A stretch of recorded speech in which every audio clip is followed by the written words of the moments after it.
نہیں پڑھا۔ سوال یہ ہے کہ جب سنت یہ ہے، صحیح بخاری کی روایت ہے، اور عبداللہ بن عباس کی بھی صحیح بخاری میں ہی روایت ہے جنہوں نے 13 رکعتوں کا تذکرہ کیا ہے۔ جی، آپ لوگوں نے اب جو پہلے انجینئر محمد مرزا صاحب کا موقف سنا، اور اس کے بعد جو ہے وہ قاری سہیب میر محمدی صاحب جو ہے، جو اہل حدیث سے تعلق، اہل حدیث جو طبقہ ہے اسے تعلق رکھتے ہیں، ان کا بھی سنا۔ تو میں اب پہلے جو ہے انجینئر مرزا صاحب کے جو سوالات ہیں، جو ان کے اشکالات پیدا کرتے ہیں، اس پہ گفتگو کروں گا، اور پھر اس کے بعد قاری صاحب کی جو بات ہے کہ تراویح 8 ہیں یا 20 ہیں، اس پہ بھی گفتگو کرتا ہوں۔ تو سب سے پہلے تو ہم دیکھتے ہیں کہ جو تراویح کی نماز ہے، یا جو قیام رمضان ہے اور قیام اللیل جسے تہجد کہتے ہیں، کیا ایک چیز ہے یا دو مختلف عبادات کا نام ہے؟ تو سب سے پہلے میں آپ کو سن ابن ماجہ میں سے ایک حدیث شریف سناتا ہوں کہ جو کہ باب ماجہ فی قیام شہر رمضان میں سے ہے، کہ رسول اللہ صلی اللہ علیہ وسلم فرماتے ہیں کہ شہر کتب اللہ علیکم صیامہ، کہ یہ مہینہ جو ہے، اس کے مہینے میں، جو رمضان کے مہینے میں، کتب اللہ علیکم صیامہ، اللہ تعالیٰ نے تم لوگوں پر روزے فرض فرمائے ہیں، وَسَنَنْتُ لَكُمْ قِيَامَهُ، اور میں نے تمہارے لیے اس کا جو قیام ہے، یعنی جو قیام رمضان کہہ لیں یا تراویح کہہ لیں، تمہارے لیے سنت قرار دیا ہے۔ تو اگر ہم اس حدیث کے اوپر غور کریں تو یہ حدیث ہمیں واضح کر دیتی ہے کہ جو قیام رمضان ہے وہ مختلف ہے، کیونکہ قیام اللیل یا جو تہجد ہے اس کے بارے میں وہ فرض ہے نبی علیہ الصلوۃ والسلام پر، اور وہ فرض ہے رسول اللہ کے لیے، اور ہمارے لیے وہ نفلی عبادت ہے، اور اس کے لیے اللہ تعالیٰ نے قرآن مجید میں آیت نازل کی، اعوذ باللہ من الشیطان الرجیم وَمِنَ اللَّيْلِ فَتَہَجَّدْ بِهِ نَافِلَةً لَكَ، سورہ بنی اسرائیل کی آیت ہے جس میں رسول اللہ صلی اللہ علیہ وسلم کو اللہ تعالیٰ نے حکم دیا فَتَہَجَّدْ بِهِ نَافِلَةً لَكَ، کہ تہجد کی نماز پڑھیں جو کہ آپ کے لیے نفل ہوگی۔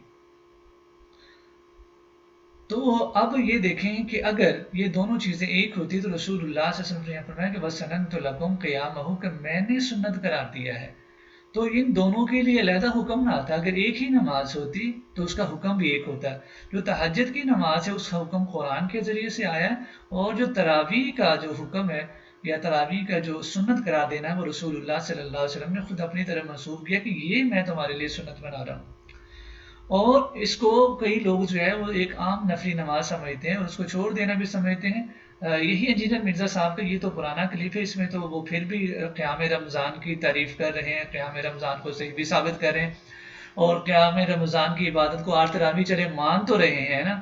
اب تو وہ کیا کہہ رہے ہیں، آج جو میں نے پچھلا لیکچر ہے اگر آپ لوگوں نے نہیں سنا تو اس کو دوبارہ سنیں، اس کے اندر وہ کہتے ہیں کہ بھائی قیام رمضان کی عبادت ہے ہی نہیں ہے، اس کی فضیلت ہی نہیں ہے۔ یعنی وہ بندہ ہے انجینئر مرزا جو کہ اپنے ہی پرانی جو اس کی تقریریں ہیں اسے اب جو ہے منہ موڑ رہا ہے، اور اس کو ماننے سے انکاری ہے۔ یعنی یہ جو میں نے آج کلپ سنایا یہ پرانا ہے، 4-5 سال ہو گئے شاید پرانا، اس میں تو وہ پھر بھی یعنی تراویح کی نماز کو تسلیم بھی کر رہا ہے، اور اس کے اندر جو ہے وہ 8 رکعتیں بھی مان ہے۔ اب تو وہ کہتا ہے کہ نہیں یہ تو ایک ڈرامے بازی ہے، ان لوگوں نے بنائی ہے اپنے بزنس کے لیے، قیام اللیل یعنی تراویح شروع کی ہیں، بزنس میں مدرسے بنتے ہیں، مدرسوں میں چندے آتے، تو ایک اکانومی بلڈ کی ہوئی لوگوں نے، اس لیے تراویح کی نمازیں، ورنہ یہ تراویح کی نمازیں پڑھے نا۔ تو بات یہ ہو رہی تھی کہ یہ جو سنت موقدہ ہے، سنت موقدہ اس لیے ہے کہ یہ تاکیدن ہے، رسول اللہ صلی اللہ علیہ وسلم نے خود فرمایا کہ وَسَنَنْتُ لَهُ قِيَامَهُ، کہ سَنَنْتُ لَكُمْ قِيَامَهُ، کہ میں نے تمہارے لیے اس کے قیام کو سنت قرار دیا گیا ہے۔ یہ تراویح تو سنت ہو گئی اس لحاظ سے۔ اب باجماعت سنت کس کی ہے؟ تو حضرت ارباز بن ساریہ رضی اللہ تعالیٰ عنہ رسول اللہ صلی اللہ علیہ وسلم کے ارشاد نقل کرتے ہیں، جو کہ سنن نبی داؤد کے اندر جو بافی لزوم السنہ کے اندر ہے، کہ فعلیکم بسنتی وسنت الخلفاء المہدیین الراشدین تمسکوا بها وعزوا علیہا بالنواجذ، کہ تم میری سنت کو، ان ہدایت یافتہ خلفاء راشدین کی سنت کو اپنے اوپر لازم پکڑو اور اسے مضبوطی سے تھام لو۔ تاریخ بھی جانتی ہے، سیاہ ستہ کے اندر ساری حدیث کی کتابوں میں لکھا ہوا ہے کہ حضرت عمر رضی اللہ تعالیٰ عنہ کے زمانے کے اندر جو ہے تراویح کو باجماعت ادا کرنا شروع کیا گیا۔ تو جیسے میں نے یہ حدیث سنائی کہ اس میں واضح رسول اللہ نے فرمایا کہ جو خلفاء راشدین ہیں، جو ہدایت یافتہ ہیں، تو پوری امت کا اتفاق ہے کہ حضرت ابوبکر صدیق رضی اللہ تعالیٰ عنہ، حضرت عمر فاروق رضی اللہ تعالیٰ عنہ، عثمان غنی، علی المرتضیٰ، حضرت حسن رضی اللہ تعالیٰ عنہ، ان کی جو خلافت راشدہ میں آتی ہے، تو اس کے اندر جو نئے عمل شروع ہوئے ہیں وہ ہم پہ لازمی سنت ہے۔ جیسے عثمان غنی کے دور میں جمعے کی پہلے اذان اب آج ہو رہی ہے، تو یہ جو چیزیں جو اس دور میں خلفائے راشدین کے دور میں شروع وہ بھی سنت ہی کہلائیں گی، کیونکہ رسول اللہ صلی اللہ علیہ وسلم نے فرمایا کہ فعلیکم بسنتی، تم پر میری سنت کو، وسنت الخلفاء المہدیین الراشدین، خلفائے راشدین مہدیین کی سنت لازم ہے، تمسکوا بہا، اور اس کو لازمی پکڑ لو۔ تو اب یہ تو ہوگی سنت موقدہ۔ ابھی جو قیام رمضان ہے، یعنی رمضان کے مہینے کے اندر، یہ میں نے جیسے پہلے بھی کہا کہ قیام رمضان جو ہے یہ علیحدہ عبادت ہے، یعنی تراویح،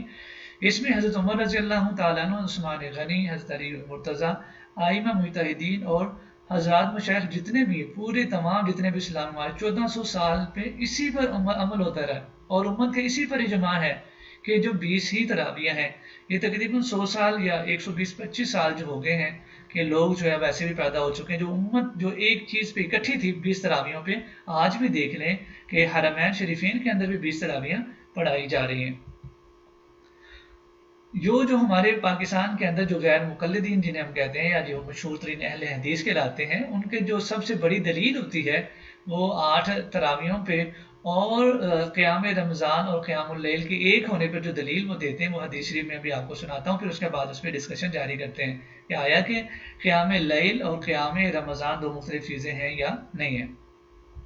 غیر مقلدین جو حضرات حضرت عائشہ صدیقہ رضی اللہ عنہ کی روایت ہے، جو کہ بخاری شریف کے اندر موجود ہے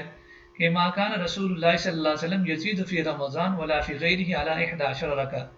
کہ کسی نے عائشہ صدیقہ سے پوچھا کہ جو ہے نا وہ نماز جو ہے رسول صلی اللہ علیہ وسلم قیام اللیل کیسے کرتے تھے رات کو، تو آپ فرماتی ہیں کہ رمضان اور غیر رمضان میں وہ 11 رکعتیں پڑھتے تھے،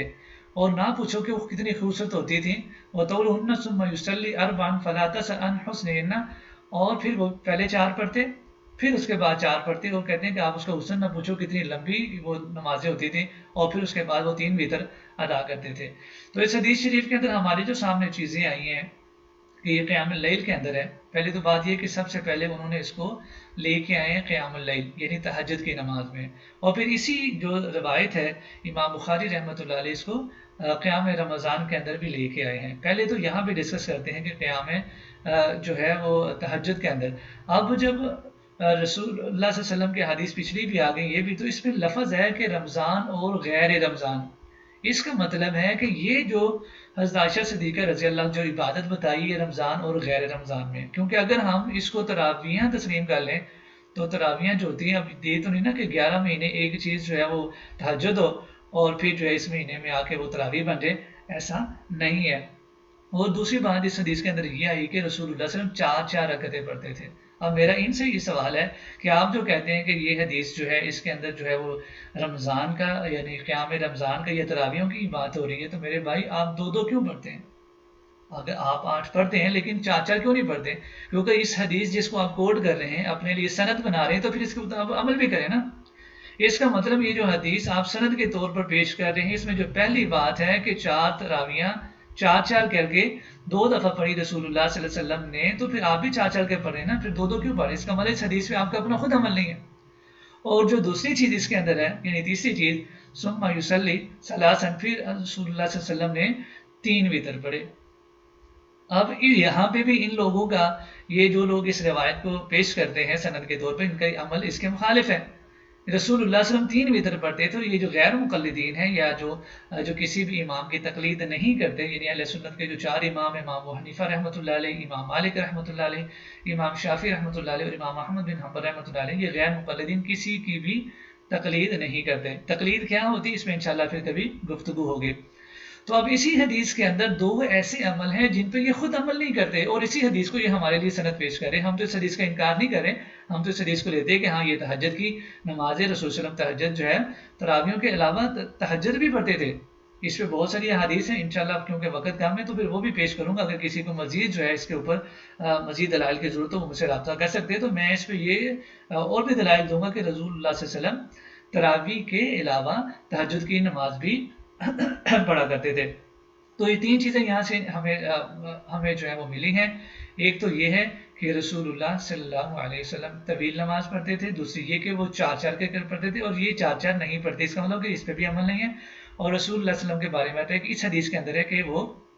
3 وتر پڑھتے تھے، اور یہ 3 وتر بھی نہیں پڑھتے۔ تو جو بندہ اس حدیث کو ہمارے لیے سند پیش کرے، پہلے اس حدیث کی 2 باتوں پہ تو عمل کرے نا۔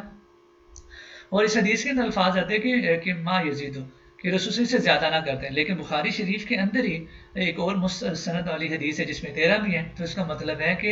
11 فکس نہیں ہے، 13 بھی ہو سکتی ہیں۔ تو اب جو ہے وہ 11 سے 13 بھی معاملہ آگے، یہ بخاری شریف کی میں حدیث آپ کو سنا رہا ہوں۔ اب آگے کہ اس سے ثابت ہو کے جاتا ہے اسی حدیث سے کہ یہ تہجد کی نماز ہے جو کہ رمضان اور غیر رمضان دونوں میں پڑھی جاتی ہے۔ اور دوسری بات یہ ہے کہ 11 رکعت تنہا پڑھنے کا ذکر ہے، جبکہ جو تراویح کی نماز ہے وہ جماعت کے ساتھ ہے، اور تراویح جماعت سے پڑھی جاتی ہے، ٹھیک ہے۔ اور اسلام میں ایک سلام سے 4 رکعتوں کا ذکر ہے، جبکہ تراویح کے اندر جو ہے ایک سلام سے 2 رکعت پڑھی جاتی ہیں، تو اس کا جواب ان کو دینا لازمی ہے۔ اچھا، بات کو مزید آگے بڑھاتے ہیں کہ محدثین کے نزدیک قیام رمضان اور قیام اللیل 2 مختلف چیزیں ہیں۔ جیسے یہ انجینئر صاحب کہہ رہے ہیں نا کہ 2 مختلف نہیں ہیں، ایک ہے تراویح بھی، ایک ہے صلاۃ اللیل بھی، ایک ہے قیام اللیل اور قیام رمضان ایک چیز ہے۔ تو میرا خیال ہے کہ ایک تو ان کو اللہ تعالیٰ ہدایت دے کہ یہ احادیث کو صحیح طرح پڑھنے والے بنے، کہ محدثین دیکھیں جو چیز کے ماہر ہوتے ہیں نا ان کے طرز پہ ہی جو ہے نا استدلال کیا جاتا ہے۔ میں اب آپ کے سامنے مختلف جو احادیث کی کتابیں، اس سے ایک تو یہ ہوگا آپ کو حدیث کتابوں کا نام بھی آ جائے گا، اور تمام محدثین نے تہجد کو علیحدہ ذکر کیا، تراویح کو علیحدہ ذکر کیا۔ اس کا مطلب ہے کہ تہجد کی نماز مختلف ہے، تراویح کی نماز سے مختلف ہے۔ اچھا، اب ایک کتاب صحیح بخاری کے اندر جو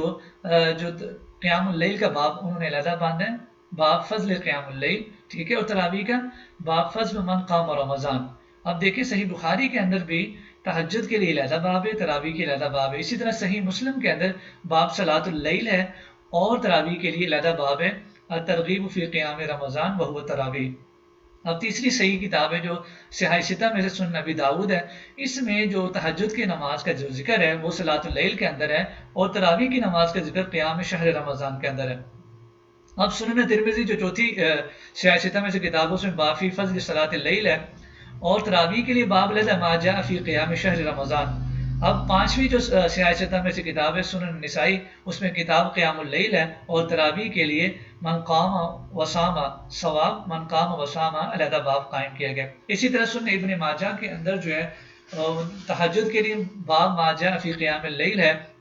اور تراویح کے لیے باب ما جاء فی قیام شہر رمضان ہے۔ اب معطا امام مالک جو ہے، جو کہ ایک مستند کتاب ہے، امام مالک رحمۃ اللہ علیہ نے حدیثوں کا جو مجموعہ ہے اس کو معطا امام مالک کہتے ہیں، اس کے اندر بھی تہجد کا علیحدہ باب ہے، باب فی صلاۃ اللیل،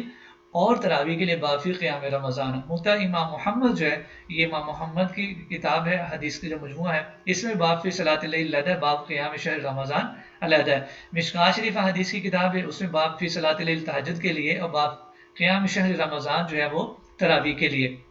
اس کے بعد ریاض الصالحین آ جاتی ہے، تو یہاں پہ بھی علیحدہ باب فضل قیام اللیل ہے،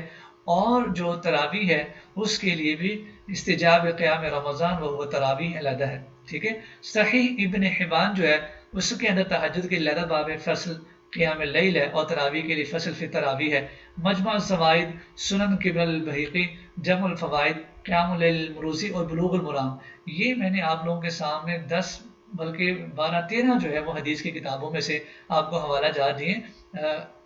اس کو بھی چاہیے کہ پڑھ لیں کہ اگر یہ ایک ہی چیز ہوتی تہجد و تراویح تو اس کو کبھی بھی علیحدہ ذکر نہ کرتے، بلکہ باب تہجد کے اندر ہی کہہ دیتے کہ قیام اللیل جو ہے یہ اور قیام رمضان جو تراویح وہ سیم ہے، اور اس کو ایک ہی جگہ پہ رکھتے۔ لیکن تمام محدثین ہیں، جتنے بھی حدیث کے ماہر لوگ ہیں جنہوں نے حدیث کی کتابیں لکھی ہوئی ہیں، ان سب نے تہجد کے لیے علیحدہ باب قائم کیا اور تراویح کے علیحدہ باب قائم کیا ہے۔ اس کا مطلب یہ ہوا کہ تہجد کی نماز علیحدہ اور تراویح کی نماز علیحدہ ہے۔ تو یہ جو جھوٹ کا پلندہ یہ بیان کر رہے تھے ابھی جن مرزا صاحب کے سب ایک ہے اور کہیں پہ بھی نہیں ہے، تو یہ میں نے آپ لوگوں کے سامنے ساری حدیث کی کتابوں میں علیحدہ باب کا بھی ذکر کر دیا، اور یہ بھی بتا دیا کہ یہ جو حدیث جو قیام رمضان کے اندر جو لگا رہے ہیں تہجد کی، اس کے اندر بھی 2 ایسی باتیں ہیں جن کے اوپر یہ ان کا خود اپنا عمل نہیں ہے۔ اچھا جی، یہی ہے عائشہ صدیقہ رضی اللہ عنہ کی جو مذکورہ روایت ہے، اس کو بھی محدثین نے باب صلاۃ اللیل کے اندر ذکر کیا، صحیح بخاری کے اندر بھی، صحیح بخاری میں تو خیر قیام رمضان میں بھی اور قیام اللیل میں بھی، صحیح مسلم میں بھی، سنن ابن داؤد میں، سنن ترمذی، معطا امام مالک، سنن نسائی، زاد المیعاد، ابن القیم جو ہے تمام نے قیام اللیل یعنی صلاۃ اللیل تہجد میں اس کا ذکر کیا ہوا ہے۔ اچھا، اب بات اس پہ پھر اعتراض لگاتے ہیں، بیان اس کو اپنی ایک دلیل نکالتے ہیں کہ بھئی ٹھیک ہے، امام بخاری رحمۃ اللہ علیہ نے اس حدیث کو باب فضل من قام رمضان اور اسی طریقے سے قیام شہر رمضان میں بھی لے کے آئے ہوئے، امام محمد بھی لے کے آئے، تو اس کا مطلب یہ ہوا کہ یہی تراویح ہے۔ تو میرے بھائی ایسا نہیں ہے، یہ ان بابوں میں لانے کا ایک مقصد یہ تھا ان کا کہ آپ کو پتہ چل جائے کہیں ایسا نہ ہو کہ تراویح کی وجہ سے تہجد کی نماز پڑھنا آپ لوگ چھوڑ دیں، تو اس لیے قیام رمضان کے اندر تہجد کا بھی دوبارہ ذکر کیا کہ بھئی قیام رمضان کے تراویح کی وجہ، یعنی تراویح جو ہے نا آپ لوگوں نے اگر پڑھی ہے تو یہ نہ ہو کہ جو تہجد جو ہے اس کو آپ چھوڑنے والے بن جائیں۔ تو اس کا مطلب یہ ہو کہ اب دو چیزیں سامنے نظر آ گئی کہ قیام رمضان کے بارے میں، ایک تو یہ 3 رکعت وطر کا جو ذکر اسی حدیث میں نے کہا کہ ایک تو یہ 3 رکعتیں نہیں پڑھتے، ایک ہی وطر پڑھ کے گھر کو جاتے ہیں، اگر اسی حدیث کو جس کو یہ ہمارے لیے سند بنا کے پیش کر رہے ہیں، ٹھیک ہے، تو اس پہ ان میں سے 2 باتوں پہ یہ خود عمل نہیں کر رہے۔ تراویح وطر ایک پڑھتے ہیں بھاگ جاتے ہیں، تراویح 2 کر کے پڑھتے ہیں، جبکہ اس حدیث کے اندر 4 کا ذکر ہے، تو اس کا مطلب ہے کہ پھر سنت پہ تو یہ بھی عمل نہیں کر رہے۔ تو یہ اگر کوئی ہو تو ان سے آپ پوچھیں کہ اس سے کیا جواب ہے۔ اب میں جو ہے نا آپ کو صرف 2 جو ہے وہ 20 تراویح پہ آپ لوگوں کو بتانے لگا ہوں، جو روایات ہیں ویسے تو بہت ساری ہیں، ٹھیک ہے، جس کے اوپر ذرا بھی کئیوں پہ ہوئی اور نہیں بھی ہوئی، لیکن میں آپ لوگوں کے سامنے صرف 2 روایت سناؤں گا۔ ایک موطا امام مالک میں، ٹھیک ہے، ان یزید ابن رومان انہ قال کان الناس یقومون فی زمان عمر بن الخطاب فی رمضان ب23 رکعۃ۔ یزید بن رومان کہتے ہیں کہ لوگ صحابہ و تابعین حضرت عمر رضی اللہ تعالیٰ عنہ کے زمانے میں 23 رکعتیں پڑھتے تھے، یعنی 20 تراویح کی اور 3 وتر جماعت کے ساتھ۔ آپ کو پتہ ہے کہ وتر جو ہے اس کے اندر جماعت کے ساتھ ادا کیے جاتے ہیں۔ تو یہ موطا امام مالک ہے۔ اب موطا امام مالک کے اندر اسی حدیث سے اوپر ایک حدیث آتی ہے، اس میں بھی 11 جو رکعتوں کا ذکر ہے۔ اب امام مالک نے یہیں پہ بھی کیا۔ اب دیکھیں یہ کہتے ہیں کہ اس پہ عمل کریں گے اور یہ ضعیف ہے، یہ موضوع ہے، یہ بھی ان کی مرضی ہے، کیونکہ جو ان کے مطلب کی نہ اس کو وہ ضعیف کہہ دیتے ہیں۔ یہ انجینئر صاحب ہو گئے، اس طرح جتنے بھی جو لوگ ہیں جو اپنے، اگر یہی حدیث نعوذ باللہ صحابہ کرام کے شان میں گستاخی ہوتی تو یہ اس کو بھی صحیح کہہ لیتے، جیسے مصنف ابن ابی شیبہ کی تمام روایتیں جو کہ جس کے اوپر لوگ اعتراضات بھی ہیں اور اس کے اوپر جرح ہوئی ہے، ان کو وہ صحیح مانتا ہے، تاریخی روایات کو بھی صحیح مانتا ہے، ٹھیک ہے، یہ انجینئر کا یہ کام ہے، یہ انجینئرنگ لگاتا رہتا ہے۔ تو حضرت یزید بن نعمان کہتے ہیں کہ حضرت عمر رضی اللہ عنہ کے زمانے میں 23 رکعتیں پڑھی جاتی تھی، یعنی 20 تراویح اور 3 وتر ادا کیے جاتے تھے۔ اسی طریقے سے جو ہے مصنف ابن ابی شیبہ کے اندر ہے، ابی بن کعب جو ہے وہ لوگوں کے ساتھ 20 تراویح پڑھاتے تھے مدینہ شریف کے اندر۔ اب میں بتا رہا ہوں کہ مدینہ کے اندر بھی 20 تراویح ہوتی تھی، 20 رکعت ویوتر بثلاث، اور 20 تراویح پڑھاتے تھے اور وتر جو ہے وہ 3 پڑھتے تھے۔ اس حدیث کے اندر بھی وتر 3 ہی ہے۔ ترمذی شریف کی ایک حدیث میں آپ کو سنا رہا ہوں، باب ما جاء فی قیام شہر رمضان، اس کے اندر اس کے تراویحوں کے بعد کا جو ذکر آتا ہے وہاں پہ امام ترمذی کوٹ کر رہے ہیں۔ اب دیکھیں جس امام نے حدیث کی کتاب کو جمع کیا ہے وہ کیا کہہ رہے ہیں اور وہ عمل کون سا بتا رہے ہیں کہ وَأَكْثَرُ أَهْلَ الْعِلْمِ عَلَى مَا رُوِيَ عَنْ عُمَرَ وَعَلِيَّ، کہ اکثر اہل علم جو روایت کرتے ہیں حضرت عمر رضی اللہ تعالیٰ عنہ سے، حضرت علی رضی اللہ تعالیٰ عنہ وغیرہ امام اور دوسرے صحابہ نبی جو ہیں 20 رکعت وہ 20 تراویح پڑھتے تھے، وہ قول الثوری، یہی قول ثوری صاحب، و ابن مبارک عبداللہ ابن مبارک و شافعی، اور امام شافعی رحمۃ اللہ علیہ کا بھی یہی قول ہے۔ وقال الشافعی، اور امام شافعی فرماتے ہیں وَهَكَذَا أَدْرَكْتُ بِبَلَدِنَا بِمَكَّةَ يُصَلُّونَ 20 ركعة۔ امام جو ہے شافعی کہتے ہیں کہ میں نے بھی اپنے شہر مکہ میں دیکھا کہ 20 تراویح ہی پڑھتے ہیں۔ تو پچھلی میں نے آپ کو مدینے میں 20 تراویحوں کا ذکر بتا دیا، ادھر مکہ میں بتا دیا، اور اس کے اوپر تمام کا اجماع ہے۔ دیکھیں اہل سنت والجماعت کے 4 امام ہیں، امام احمد، امام مالک رحمۃ اللہ علیہ، امام ابو حنیفہ رحمۃ اللہ علیہ، امام شافعی رحمۃ اللہ، امام مالک رحمۃ اللہ علیہ، چاروں اماموں کا جو ہے سب کا اجماع ہے کہ یہ تراویح جو ہیں وہ 20 ہیں۔ پھر اس کے علاوہ جو ہے سید عبدالقادر جیلانی رحمۃ اللہ علیہ جو ہے انہوں نے اپنی کتاب بنیۃ الطالبین کے اندر بھی یہی لکھا ہے، اور 1400 سال سے امت کا جو امت کے لوگ ہیں وہ سارے 20 کی 20 تراویح پڑھیں۔ پچھلے 100-150 سال سے کچھ لوگ پیدا ہوئے جو 8 تراویحوں کے اوپر زور دے رہے ہیں۔ اس وقت بھی حرمین شریفین کے اندر، مکہ المکرمہ کے اندر، مدینہ المنورہ کے اندر ابھی بھی 20 تراویح پڑھی جاتی ہیں۔ اب جو میں نے آپ کو حدیث سنائی ہے کہ امام مالک رحمۃ اللہ علیہ کی، وہ آتا ہے امام مالک میں سے 2 حدیثیں، ایک میں 11 ہیں اور ایک میں 20 کا ذکر ہے، اور حضرت امام مالک کا جو اپنا عمل ہے وہ 20 ہے۔ اب مجھے یہ بتائیں کہ جس شخص نے، جس ہستی نے